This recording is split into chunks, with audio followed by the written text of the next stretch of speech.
Hey, what do you know? I'm back in Kiss mode, or maybe I'm still in Kiss mode. It seems I'm always in Kiss mode. I'm also in Buffalo Bills NFL mode, and they minutes ago just lost to the Miami Dolphins, so I'm feeling a little bit salty about that.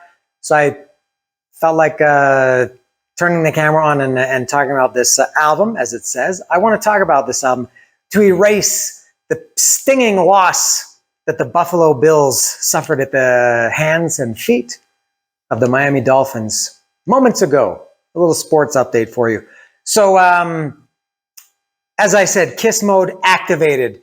Recently, I've done a couple of longish videos about Kiss. I guess the most recent one was 2 or 3 weeks ago. I ranked. These are the official rankings of every Kiss album that they've ever recorded, including the 4 solo albums. You might see other people that have what they call rankings. They're not true. Mine is true. So, that's what you have to go by. So, and then maybe 2 months ago, I did a comparison of Alive and Alive 2 with Jason McMaster from Dangerous Toys, Chris McClure from Saigon Kick, and Daniel DK from Exciter. So continuing in that mode, I thought today I would talk about Gene Simmons' masterpiece, Asshole, or as it's called on the spine, asterisk, asterisk, asterisk, hole. It doesn't say asshole anywhere on the case, on the cover, nor does it say it on the actual disc. But rest assured, it is called Asshole. And I felt like talking about more Kiss stuff today, but I've talked about Alive, and I talked about all the studio albums. So I'm going to talk about Asshole. This is I'm going to say I'll go back and I haven't thought about this, but I do have my list of the 24 Kiss albums ranked. I'll put this somewhere in there. I'm not sure where it's going to go, but I will add it to the 24. If I had included it in the original 24, I'll see where this fits in. I think generally speaking, this was not a well-received album by Kiss fans or anybody. I mean, I don't know who else would have listened to it or bought it if you weren't already a Kiss fan. I like it. Not quite a masterpiece, as I said a few moments ago, but I do like it. I ranked Gene Simmons, his 1978 album, I think, as 7th of all the 24 Kiss albums. I had Gene's album at number 7, I think it was, behind the original 6, the first 6 from the original lineup, first album through Love Gun. And this album, for me, it's very reminiscent of it. This came out in 2004. I listened to this a lot. I do like this way better than Paul Stanley's Live to Win, his solo album from 2006, I think it was. And I also like Gene's better than Gene's 1978 album, obviously better than Paul's, which I had around 13 or 12 or 14, somewhere like that, in my official 24 album ranking. But this is similar. I can understand why, if you're a Kiss fan, why you don't like this. It's all over the place. It's kind of varied. It doesn't really. There are some that I'll talk about that are kind of Kiss-ish or Kissy, Kiss-style songs, but a lot of kind of wacky stuff here on this one that I like a lot. There are a couple that I really like a lot. I'll get to those. So this came out in 2004, as I said. Kind of a weird album. It wasn't like the kind of album, I don't think, where Gene said, I'm going to go into the studio and record a solo album. I get the idea these were songs that were lying around, some of them for many, many years, that he sat on for whatever reason. I guess they weren't deemed to be good enough to fit on a Kiss album. Some of them, if they were around early enough, would have improved the awful Psycho Circus had they been included in their forms here anyway. And these, I think, I don't know if all of them, almost all of them anyway, ended up being on Gene's Vault box set from 2015, whenever that came out, 2017, I think. Yeah, 2017, in demo form. So yeah, they're just kind of leftovers, kind of all put together as a collection on this. I was going to say something else, but I'll get to this first. So I'll start with going through this track by track now. First song, Sweet and Dirty Love. This is probably, and I don't really know what people think of this album specifically. I know people don't like it, but songs, I don't know. Sweet and Dirty Love is the first song. That's for sure. That's a Kiss song. I guess similar to the first song on his 1978 album, Radioactive. Maybe the closest to Kiss Radioactive was, and I would say Sweet and Dirty Love also is. I think it's okay, that one. Not my favorite.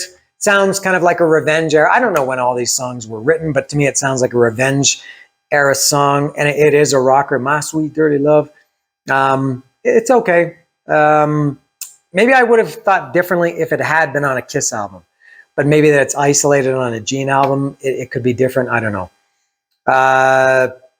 Number 2, Firestarter. The interesting choice. This was a cover song of The Prodigy. I think that was it wasn't a mega hit, but I think it was a pretty big song. Firestarter. I remember it. A little bit of a strange choice, I think, for Gene. It's very contemporary. At the time this came out in 2004, I guess the original, the Firestarter Prodigy version, had been around maybe since '99 or something, so fairly new. Doesn't seem like something that would be in Gene's wheelhouse, but again, just like Sweet and Dirty Love, it's okay. Dave Navarro plays on it. And that's another thing. I'll kind of talk about this. I think this is what a soul album, there's kind of 2 types of soul albums. There's the soul albums where a guy goes away from his band and he does the soul album, especially if he's the main songwriter in the band, and especially if he's the singer. He goes away from the band and he does an album, a soul album that really sounds like the band. I think Paul Stanley's Live to Win album pretty much sounds like it could be a Kiss album. Maybe, I don't know if I'm qualified to talk about Jack White, but I think Jack White's solo stuff could, it's just easily White Stripes. Maybe Rob Zombie is the best example of that. Rob Zombie's music, I don't know if there's any difference between his solo albums and White Zombie, although I like the White Zombie albums better. And then the other type of soul album, I think, is like this, like Gene's album, where he just did a bunch of crazy stuff, maybe stuff he had, in his head or stuck in vaults or whatever, and it just put it all together. That's what I think this is. So different people, similar to his 1978 album, different people played on different songs.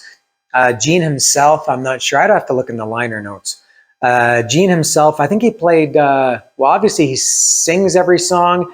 He wrote most of them. There were some, I looked at the credits today for the first time in, long time, since probably shortly after it came out. There's some writing credits of people that I've never even heard of. I know Eric Carr played drums on 2 songs, I think Sweet and Dirty Love, and I think another one, Bruce Kulick, also played on, I think, 2 songs. So they're essentially Kiss songs. It's all 3 of them except Paul Stanley.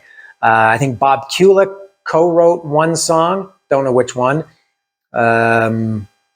Anyway, my point in all that rambling was Dave Navarro from Jane's Addiction, one of my favorites. I love Jane's Addiction, played guitar on this.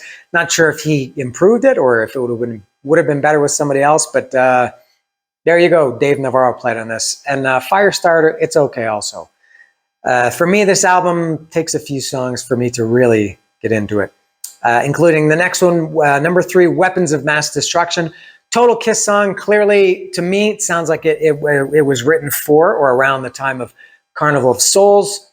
A little bit of a heavier song, rocker, more Kiss. I would say these first 3 songs, they're all equal. I don't love them, but they're fine. Similar to Monster songs, I guess, something like that. Now, this is where for me, the album gets really good, which maybe for a lot of people is the opposite, because it starts to get a little bit weird here. I'm waiting for the morning light, and every night I wonder why. I love that song. Really, really, really love it. This is number 4. It's called Waiting for the Morning Light.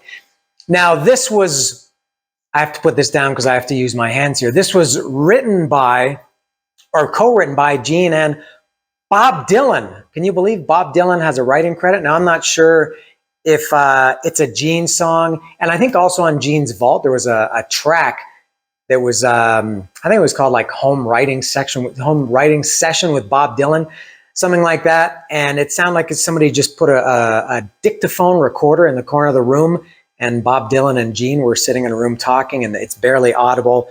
And I guess it's them. I guess Bob Dylan came to Gene's. Why do I say Bob Dylan, his full name, but I only say Gene's first name?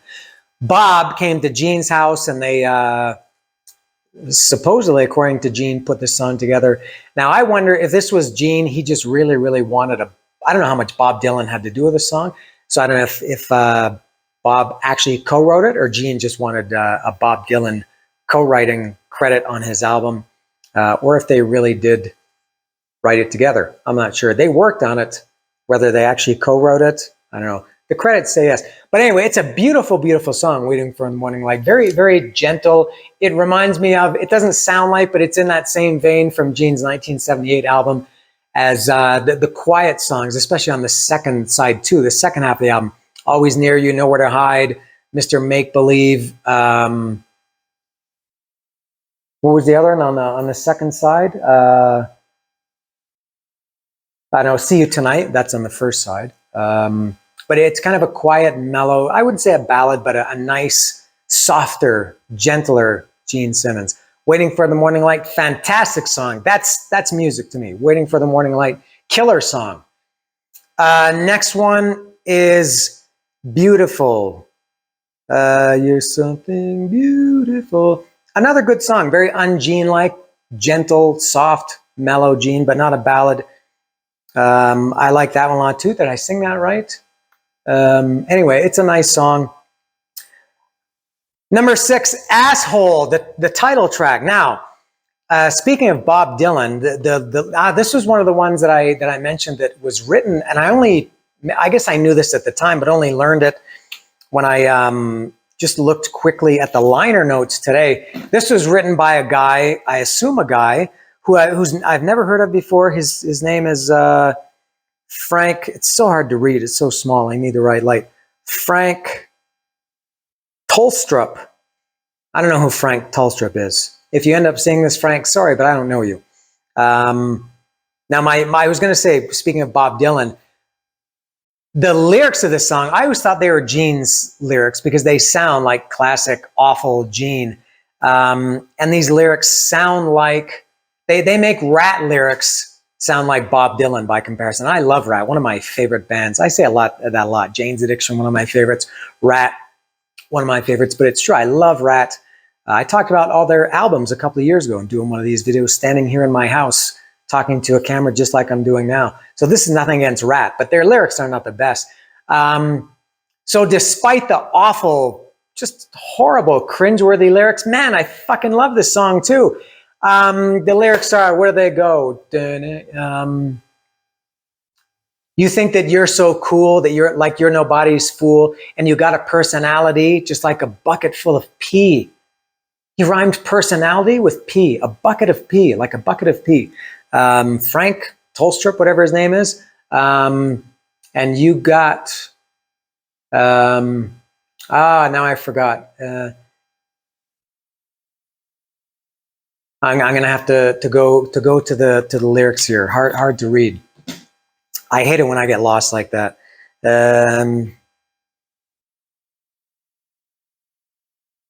Just like a bucket. Yeah, and then it goes right to the chorus. How does it feel to be a real asshole? Here's where the lyrics get even worse. You're such a creep, you look like a sheep. And then there's a sound effect, asshole. And then the second verse is, you got no shame.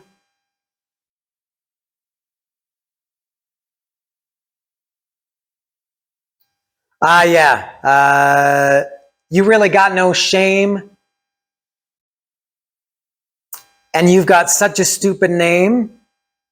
And one day you'll finally shut your trap because you are the cream of the crap.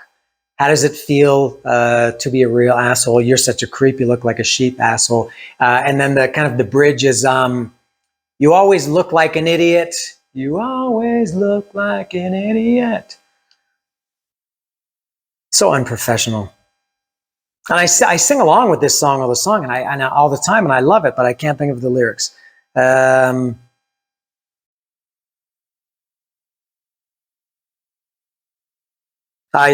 you always look like an idiot. This may be news for you. You are the king of all stupidness. Maybe I'm an asshole too. Maybe I'm an asshole too. Just like you. Horrible, awful, stupid, juvenile, childish lyrics. What can I say though? I love that song. Asshole. How does it feel to be a real asshole? Great song. That was number 6. Next, number 7.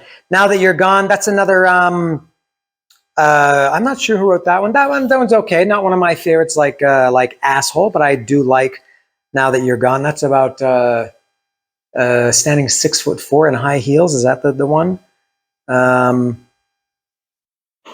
know that's a different song. I'm not sure. This was written by this was Gene. Bob Kulick co-wrote this. So this was Gene and Bob Kulick. It wasn't the one I was thinking of. It's Beautiful that has 6'4" in 6-inch heels. That's the one I was thinking of. I got those confused. But Now That You're Gone, pretty good. It's I like that one better than those first 3, the first rockers, the Sweet and Dirty Love, Firestarter, and Weapons of Mass Destruction. Next is Whatever Turns You On, Turns Me On. Woo! Whatever Turns You On. That's an excellent song. Another top one. And a strange one. A lot of backing vocals on this album. I don't know if Gene wrote that one. Let me check. I think he didn't. It was Gene co-written with a guy called Dave Williams. I'm not sure who Dave was. That guy from Drowning Pool or something, or I don't know. It's a common name, Dave Williams. Anyway, whatever turns you on, turns me on. Ooh, I like that song a lot. Now, the next one. This is as good as any Kiss song. Yes, I'm not sure about that. But the next song is Dog. Oh, I love that song, Dog. I listen to it constantly. Both when it came out, I liked it. But in the last, I don't know, several years, 10 years, maybe less than that, I listened to this song, I would say sometimes almost compulsively. And I never listened to it once. I always listen to it at least twice, sometimes 3 or 4 times in a row. It ends and I just play it again. I love that song. And also terrible, terrible lyrics, just really bad. But they fit the song in this case. You know I kinda love ya. Yeah. All the way to the bitter end. You're all the way to the bitter end. Because you're breaking my balls, you're making me crawl on all 4s again. Oh, yeah, I like it rough. What else? What comes after? It's so hard to just talk lyrics, but easy to sing them. Oh, and also one of the weirdest, Gene rhymes dog with the word agog. Your eyes are agog, I'll bark like a dog, and let's roll in bed. I don't know if agog is even a real word, but Gene works it into that song. No, you know what? He didn't write this one. This was written by, no, it was co-written. Okay, this was co-written by Gene and a guy called Bag. It's just credited as, is it? Yeah, Bag and Gene Simmons. What's the second verse? I don't need your affection. I don't need your affection. Let me shake and lift a leg. Your eyes are agog. I'll bark like a dog and let's roll in bed. Ow. Yeah, I like it. What else is this one?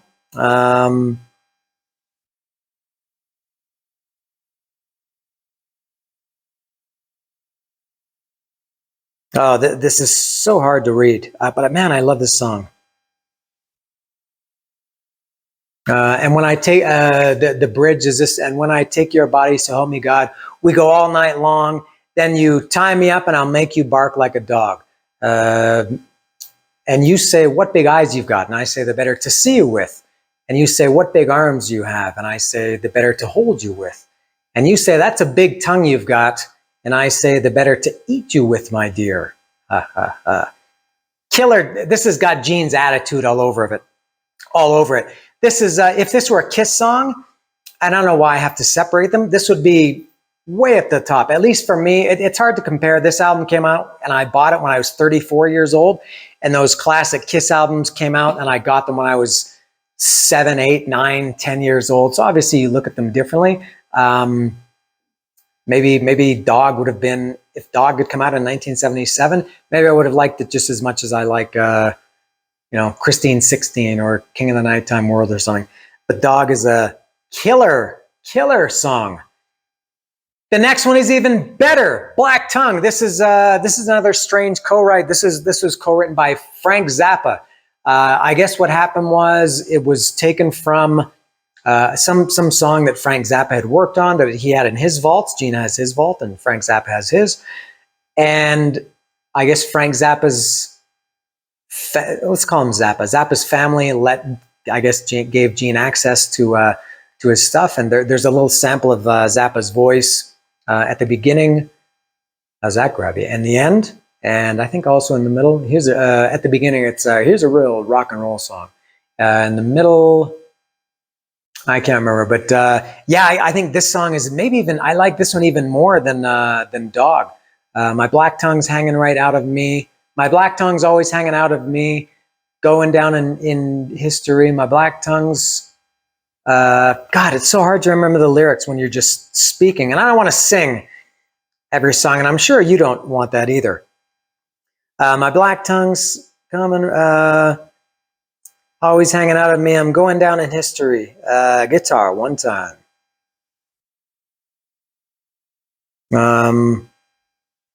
If everyone says your hair's too long or else it's far too short, don't ever abort yourself or anyone else, of course. And if everyone says when you play guitar, it's always much too loud, you can tell them to stick it. You won't get far if you're not far out.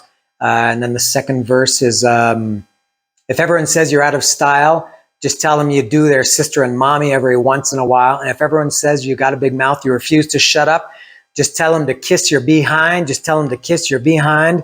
I love that song. Those two, Black Tongue and Dog, are just really, really great songs. I would say I don't want to put them in somewhere, but I can't say how much I love those two.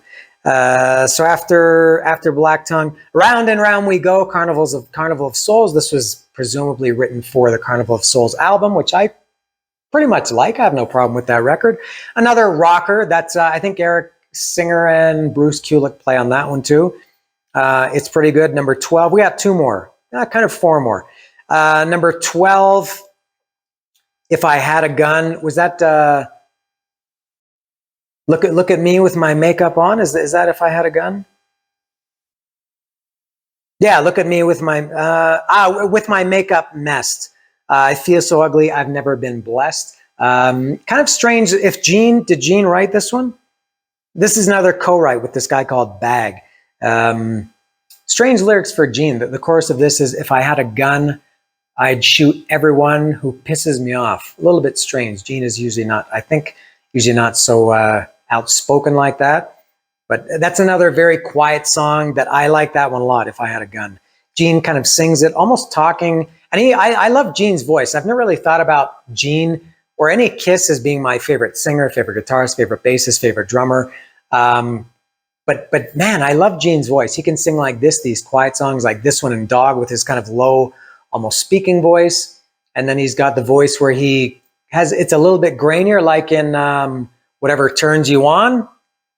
And then he can, really howl like in, I don't know, My Sweet Dirty Love and Weapons of Mass Destruction, or if you want to talk about any Kiss songs.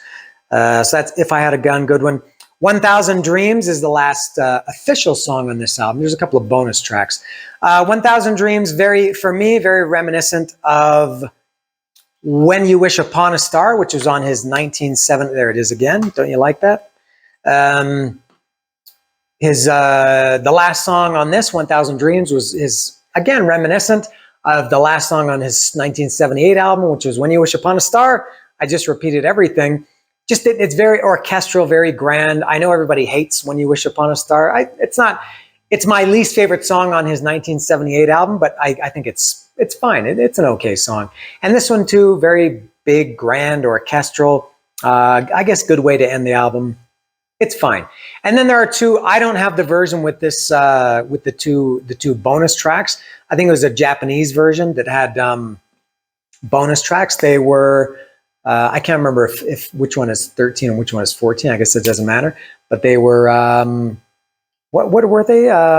Everybody Knows, which is kind of a little bit of a rocker, kind of a mid-tempo, a little bit moody. Everybody Knows. That song is okay. And what's the other one? You're My Reason for Living. That's I like that one a lot. Actually, I think that one's quite good. That one's as good as not as good as Dog and Black Tongue, but you know, it's up there. It's one of my, if you put it on the album, full album, I would say it's in the top half for me for sure. So 2 good bonus tracks on the Japanese edition. So there it is, Asshole, Gene Simmons. Now, where would I put it in the Kiss ranking system? You're about to find out, and I'm about to find out, because I don't really know. These are my this is my ranking. Now remember, this is official, so this was my ranking from the video that I did a couple of weeks ago. Now, without looking at it, and I haven't looked at it because I wanted to try to kind of figure this out. It's definitely, there's no doubt, I like it better than Peter Criss's ultra shitty 1978 album, the worst album ever recorded in the history of music, in my mind. I like it better than Monster, undoubtedly. I like it more than Sonic Boom. I like it more than Crazy Nights. I like it more than Hot in, no, I was going to say Hotter Than Hell. I don't like it anywhere near as much as Hotter Than Hell. Hot in the Shade. I know I don't like it as much as the first 6 studio albums from the first album from 1974 through Love Gun. It's not that good. I don't like it as much as Gene's 1978 album. I don't like it as much as Ace's 1978 album. Less than Lick It Up. So it's going to be somewhere in the middle. I probably like it. You know what? I like it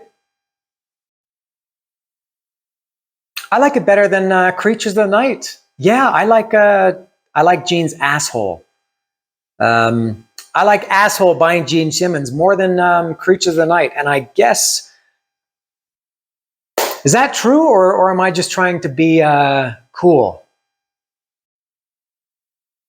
No, I do, because I don't think there's one song. When I talked about this, I had a hard time picking one single favorite song from Creatures of the Night, because there isn't one that I just love.